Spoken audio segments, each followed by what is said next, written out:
Hello दोस्तों, welcome to Success Edge group. मैं मोहित सिंह आपके साथ the Hindu, Indian Express, Times of India के इम्पोर्टेंट एडिटोरियल्स और आर्टिकल्स लेकर के आया हूँ। चलिए तो आज का न्यूज़ शुरू करते हैं हम। आज का पहला न्यूज़ है दोस्तों हमारा, US notifies UN of withdrawal from WHO. हाँ, डब्ल्यूएचओ से यूएस ने विड्रॉ कर लिया है। वैसे ये आपको एक दो दिन पहले का न्यूज़ है, बट यहाँ मैं डिस्कस कर रहा हूँ। देखिए, अलग अलग न्यूज़पेपर्स ने अलग अलग दिन इसे कवर किया है। जैसा मैं यहाँ पे आपको Indian Express, Times of India और द हिंदू तीनों कवर करता हूँ, तो ये न्यूज़ तीनों में दिया है, बट इंडियन एक्सप्रेस का कवरेज इस पर्टिकुलर न्यूज़ का थोड़ा ज़्यादा बेटर है। बाकी एक छोटे कंटेंट में दे रखा है तो ज़्यादा बेटर है, इस वजह से मैं यहाँ आपको डिस्कस कर रहा हूँ। इसमें देखिए एक एक्स्ट्रा चीज़ ये दे रखा है। वैसे तो आप जाने 6 जुलाई 2021 से ये इन्फोर्स होगा, मतलब डब्ल्यूएचओ से विड्रॉल। बट यहाँ पे देखने वाली बात ये है कि देखिए, पहले मैं इसका बैकग्राउंड बता देता हूँ। ये 1948 कांग्रेसनल रेजोल्यूशंस में ऐसा कहा गया था कि यूएस जब चाहे डब्ल्यूएचओ से 1 साल का नोटिस दे करके विड्रॉ कर सकता है। इसी वजह से ये डेट आपको जुलाई 6 रखा गया है, क्योंकि 1 साल का टाइम देना ज़रूरी है। इस वजह से डब्ल्यूएचओ को मतलब यूएस ने 1 साल का टाइम दिया है। और यहाँ देखने वाली बात ये है, उससे पहले यूएस में इलेक्शंस है दोस्तों, और यूएस में इलेक्शंस है। अब सपोज़ यहाँ पर डोनाल्ड ट्रंप हार जाते हैं और जो बाइडेन जीत करके आते हैं, तो उन्होंने क्लियर किया है कि हम इस बारे में विचार करेंगे, हम डब्ल्यूएचओ से विड्रॉ नहीं करेंगे। और देखा जाए कायदे से दोस्तों, तो सही स्टेप वही होगा। अभी फ़िलहाल ऐसे पेंडेमिक के टाइम पे ये थोड़ा सा इर्रेस्पॉन्सिबल बिहेवियर है। देखिए, एक होता है ना, बुरा वक्त इंसान की परख बता देता है। जिस तरीके से दो सुपर पावर्स, एक यूएसए और दूसरा चाइना, दोनों एक तरीके से एज ए गार्डियन दोनों को ये करना चाहिए था, बिहेव करना चाहिए था पूरे कंट्री के लिए, और यही दोनों ऑटोक्रेटिक हो रखे हैं। आप एक तरफ चाइना का देख रहे हैं, वो जो कर रहा है वो तो उससे आप अच्छी तरीके से वाकिफ़, वो भरपूर फ़ायदा उठा रहा है, अपने पावर को यूज़ कर रहा है। और दूसरी तरफ यूएस विड्रॉ, कभी डब्ल्यूएचओ से विड्रॉ करते हैं, कभी पेरिस एग्रीमेंट से विड्रॉ करते हैं, कभी ईरान पे सैंक्शंस लगाते हैं, कभी नॉर्थ कोरिया पे सैंक्शंस लगाते हैं, कभी चाइना पे सैंक्शंस लगाते हैं, कभी इंडिया पे सैंक्शंस लगाते हैं। रशिया से दुश्मनी चल रही है। मोस्ट ऑफ द कंट्रीज़ को ये मतलब कन्फ्लिक्ट जोन में बना करके रखे हुए हैं। और चाइना यूएस दोनों, तो दोनों जिस तरीके से बिहेव कर रहे हैं इस टाइम पे, ये शो कर रहा है कि एब्सोल्यूट पावर करप्ट्स। एग्जैक्टली दोस्तों, एब्सोल्यूट पावर करप्ट्स। अगली न्यूज़ है दोस्तों हमारे प्रोजेक्ट ग्राइफून। देखिए, प्रोजेक्ट ग्राइफून वैसे तो अभी कुछ खास इन्फॉर्मेशन इसके बारे में नहीं है, बस इतना जान लीजिए ट्विटर इसे लॉन्च करने जा रहा है। एक तरीके से ये आपको एक इसका सब्सक्रिप्शन प्लेटफॉर्म होगा, कि मतलब सब्सक्रिप्शन लेकर के आप पेमेंट गेटवे हो या तो फिर जो भी हो, जिस तरीके से एक सब्सक्राइब करके आप जो यूज़ करते हैं उसको, तो बेसिकली बस यहीं पे एक सब्सक्रिप्शन प्लेटफॉर्म होगा ये। और जैसे ही डिटेल आएगा फिर बाकी आपको डिटेल पता चल जाएगा। बट हाँ, एग्ज़ाम में सपोज आता है कि प्रोजेक्ट ग्राइफोन किसने लॉन्च किया था, तो वो ट्विटर है। इंस्टाग्राम से रील्स इन इंडिया, हाँ, जिस तरीके से टिकटॉक था दोस्तों, ByteDance, I think ByteDance का था टिकटॉक, उसी तरीके से आपको इंस्टाग्राम का रील्स है। ये भी शॉर्ट वीडियोस आपको बनाने के लिए एक ऐप है। अगली न्यूज़ है दोस्तों, new Jamtara at UP Rajasthan Haryana junction. वैसे मैं इस आर्टिकल पे अलग से डेडिकेटेड वीडियो बना रहा हूँ, उस काम में फ़िलहाल मैं लगा हुआ हूँ। जैसे ही बन जाएगा आपको इसके बारे में आपको वो इन्फॉर्मेशन मिल जाएगा दोस्तों, तो मैं इसको उसी में डिस्कस कर लूँगा। OPCW moves motion against Syria, India abstains. हाँ दोस्तों, यहाँ पर OPCW पहले क्या ये जान लिए, organisation for the prohibition of chemical weapons. हाँ, केमिकल वीपन्स न यूज़ हो उसके प्रोहिबिशन के लिए एक ऑर्गेनाइजेशन बन रखा है। देखिए, वैसे तो केमिकल वीपन्स न यूज़ करने के लिए आपको और भी ग्रुप्स हैं, जैसे ऑस्ट्रेलियन ग्रुप है, वॉसेनार अरेंजमेंट्स हैं, तो ये सब भी एक तरीके से कहीं ना कहीं केमिकल बायोलॉजिकल वीपन्स को लिए ही बन रखे हैं, कि मतलब उनका यूज़ ना हो। बट यहाँ पे आपको ये है, और ये 1997 में फॉर्म हुआ था दोस्तों। India has abstained from a West supported move. हाँ दोस्तों, यहाँ इंडिया ने एब्सटेन किया है, मतलब सीरिया पे ये जो एलिगेशन लगा था या फिर जो भी हम कह लें, जो सीरिया पे आपको फ़िलहाल ये लगा है कि उसे मतलब कल्प्रिट माना जाए, that he used chemical weapons. But यहाँ पर India along with 8 other countries abstains from voting, and those countries are Pakistan, South Africa, Nigeria, Sudan, UAE, Algeria, Bangladesh and Kenya. बस यही है दोस्तों इस आर्टिकल में mainly. What do these markers on LAC signifies. हाँ दोस्तों, जैसा कि आप सुनते होंगे PP14, PP15, PP4, PP5 इस तरीके से, तो ये सब है क्या एक्चुअली, ये PPs क्या है, पेट्रोलिंग पॉइंट्स हैं क्या। तो इस आर्टिकल में आपको बेसिकली ये डिस्कस किया है कि what exactly are PPs, are all PPs numbered, are all the PPs bang on the LAC, are these PPs not manned? If the PPs are not manned, how is the claim actually asserted? Who has given the PPs? What is this frequency? And which PPs are currently under dispute? तो पहले PPs हम जानते हैं क्या, ये है patrolling points दोस्तों।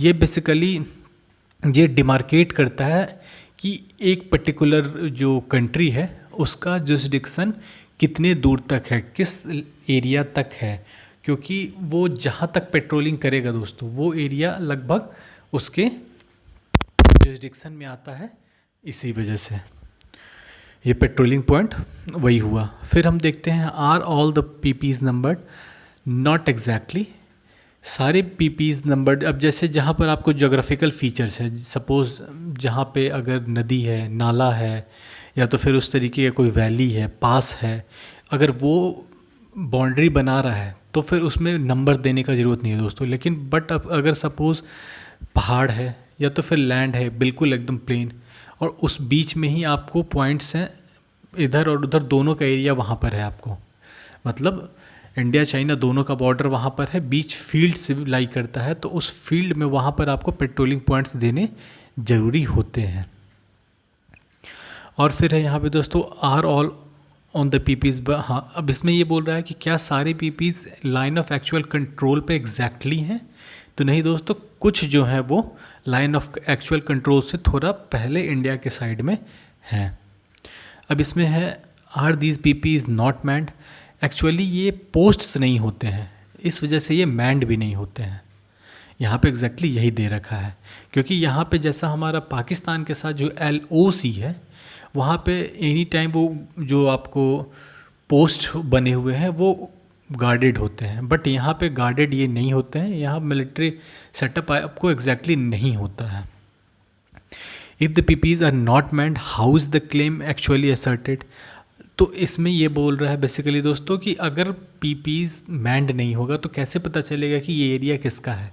Actually होता क्या है, जब पर्टिकुलरली किसी की आर्मी, किसी भी कंट्री की आर्मी उस पॉइंट पे जाती है, वहाँ पे आपको सपोज़ वो पेट्रोलिंग करती है, तो वहाँ पे कुछ इंडिकेटिव मार्क्स छोड़ के आती है। सपोज़ सिगरेट के पैकेट्स हो गए, फूड टीन हो गया, या तो फिर कुछ भी एक सिंबॉलिक जिसमें उस पर्टिकुलर कंट्री का कुछ इंडिकेटिव सिंबल्स हो, वो वहाँ पर छोड़ के आती है, ताकि जब दूसरी कंट्री के पेट्रोल्स वहाँ पर आएँ तो वो देखें कि यहाँ पर उस कंट्री का पेट्रोल है, मतलब कि इसके पहले का एरिया जो भी है वो उस कंट्री का है। यहाँ पर what has given these, who has given these PPs। Actually ये एक स्टार्टिंग में आपको चाइना स्टडी ग्रुप था, पावर्ड ये PPs have been identified by the high powered China study group starting from 1975 when patrolling limits for India forces were specified. The government accepted the concept in 1993, which is also marked in the maps with the army in the border areas and finalizing the army headquarters। इसमें basically है वो दोनों army decide करती है, basically यही है दोस्तों, with their respective countries आपस में बात करके, और फिर वो डिसाइड करती है व्हाट इज़ दिस फ्रिक्वेंसी, मतलब पेट्रोलिंग कितने दिन पे होता है, फ्रिक्वेंटली होता है, पर डे होता है, या फिर कैसे होता है। तो दोस्तों ये डिपेंड करता है जगह कैसा है, टेरेन कैसा है। अब सपोज़ नॉर्मल लैंड एरिया है तो वहाँ पे आपको वंस इन ए मंथ भी होता है, और अगर कोई डिफ़िकल्ट टेरेन है दोस्तों तो वहाँ पर ट्वाइस इन ए ईयर भी होता है। तो it depends on the terrain. और बेसिकली यहाँ पर आपको डिस्प्यूट किस किस पे है, तो patrolling points 10 to 13 in Depsang sector, petrol point 14 in Galwa, petrol point 15 in Hot Springs and petrol point 17 and 17A in Gogra. अब है ब्लंट कट। हाँ दोस्तों, जैसा कि अभी हमने देखा CBSE ने 30% सिलेबस कट कर दिए 11th 9 to 12th के सिलेबस में। तो ये देखिए बेसिकली यहाँ पर ये इस आर्टिकल में कहना चाह रहा है कि ये सिलेबस कट करना स्टूडेंट के स्ट्रेस से कोई लेना देना नहीं है। ये दोनों आपस में कहीं भी नहीं मिलते हैं कि मतलब स्टूडेंट का स्ट्रेस कम करना है तो सिलेबस कट कर दो। एग्जैक्टली स्टूडेंट को क्या सिलेबस की वजह से ही स्ट्रेस होता है पूरे पढ़ाई के दौरान, तो ये कह पाना कहीं ना कहीं सही नहीं होगा कि सिलेबस का ही स्ट्रेस होता है उन्हें। इतने दिनों से क्लास नहीं चल रहे हैं, प्रॉपर वे में उनकी पढ़ाई नहीं हो पा रही। एक मेंटल हेल्थ भी दोस्तों बहुत मैटर करता है, घर पे रह कर के पढ़ाई करना और एक बाहर स्कूल जा कर के एक्स्ट्रा करिकुलर एक्टिविटीज़ करते हुए पढ़ाई करना। स्कूलिंग इसी वजह से होता है दोस्तों, और बहुत इंपॉर्टेंट होता है हर एक के लाइफ में स्कूलिंग, क्योंकि वहाँ पर आप एक्स्ट्रा करिकुलर एक्टिविटीज़ करते हुए पढ़ाई करते हैं, जिससे थोड़ा सा पढ़ाई जो है वो थोड़ा अट्रैक्टिव हो जाता है। ओपन लर्निंग्स में बेसिकली क्या होता है दोस्तों, वो उतना इफेक्टिव नहीं होता है क्योंकि वहाँ इंटरेक्शंस नहीं होते हैं। यहाँ पर इंटरेक्शंस हो नहीं रहे। अब हम 4 to 5 ईयर्स के बच्चों से एक्सपेक्ट करें कि वो दिन भर क्लासेस अटेंड करें, ये कहीं भी आपको फिजिबल लग रहा है दोस्तों? कि 5 साल 7 साल 6 साल के बच्चे नेट पे बैठ करके दिन भर वो क्लासेस अटेंड करें, दिन भर या जब भी वो क्लासेस अटेंड करें, ये पॉसिबल नहीं है दोस्तों।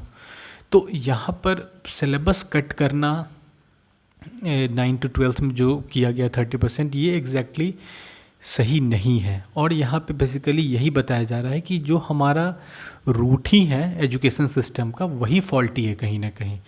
हम यहाँ पर पढ़ाते ही हैं सिर्फ एग्ज़ाम के पर्पज़ से। हमारा जो पूरा स्टडी का आपको ये पूरा सिस्टम है, ये पूरा कम्प्लीटली आपको एग्ज़ाम ओरिएंटेड होता है दोस्तों। एग्ज़ाम में मार्क्स लाने हैं आपको, एग्ज़ाम में ऐसे अचीव करना है, बस यही ओरिएंटेड पढ़ाई होती है। और इसी वजह से आपको जो कोचिंग इंस्टीट्यूट्स हैं उनका एक हब बना हुआ है, क्योंकि उन्हें क्या कराना है, मार्क्स आपको स्कोर करना है। हाँ भाई, हमारे यहाँ के बच्चे इतने परसेंटेज मार्क्स स्कोर कर रहे हैं, तो एक कोचिंग इंस्टीट्यूट्स का वो एक हब बन गया है ये सब आपको मार्क्स अटेंड करवाने का। फिर आपको कोचिंग्स के अलावा फिर ये भी दे रखा है गाइड बुक्स, हाँ, मॉडल आंसर्स। अब आप खुद बताइए दोस्तों कि क्वेश्चन आपको दे रखा है, मॉडल आंसर्स भी वही बता देगा, तो इससे कहीं ना कहीं स्टूडेंट का जो अपना कैपेसिटी है वो कहीं ना कहीं हैम्पर होगा कि नहीं, क्योंकि वो ऑलरेडी मॉडल आंसर दे दिया है। तो स्टूडेंट उसी को थोड़ा बहुत आगे पीछे करके उसी को रट के ले जाके एग्ज़ाम में जाके लिख देगा। उसकी अपना जो वो उसका पोटेंशियल था वो तो एक्सट्रैक्ट नहीं कर पाया, वो तो वहाँ पे वो ला नहीं पाया, क्योंकि मॉडल आंसर्स उसको पहले से मिल जा रहे हैं। तो ये गाइड बुक का जो सिस्टम है ये भी कहीं ना कहीं गलत है। तो यही बताया जा रहा है कि हमारे यहाँ पूरा सिस्टम ही फॉल्टी है एजुकेशन का। तो रूट से चेंज करने की ज़रूरत है, तभी हम सुधार सकते हैं। ये सिलेबस को हम एक स्टूडेंट के किसी भी स्टूडेंट के स्ट्रेस का जरिया मानना, एक इजी स्केपगोट कहने का मतलब यहाँ एक बहुत आसान सा रास्ता है कि हाँ चलो भाई बच्चे पे बोझ बढ़ गया है तो चलो सिलेबस कम कर देते हैं, सिलेबस की वजह से ही है। लेकिन एग्जैक्टली सिलेबस की वजह से नहीं है। The way we are teaching our children are faulty one. Startup launches device to sanitise N95 mask. हाँ दोस्तों, IIT दिल्ली ने चक्र इनोवेशन नाम का एक आपको डिवाइस लॉन्च किया है जो N95 मास्क को सैनिटाइज करेगा और वो मैक्सिमम 10 टाइम्स यूज़ किए जा सकेंगे after sanitisation every time it was used. Rajasthan education guidelines IRC NCPCR।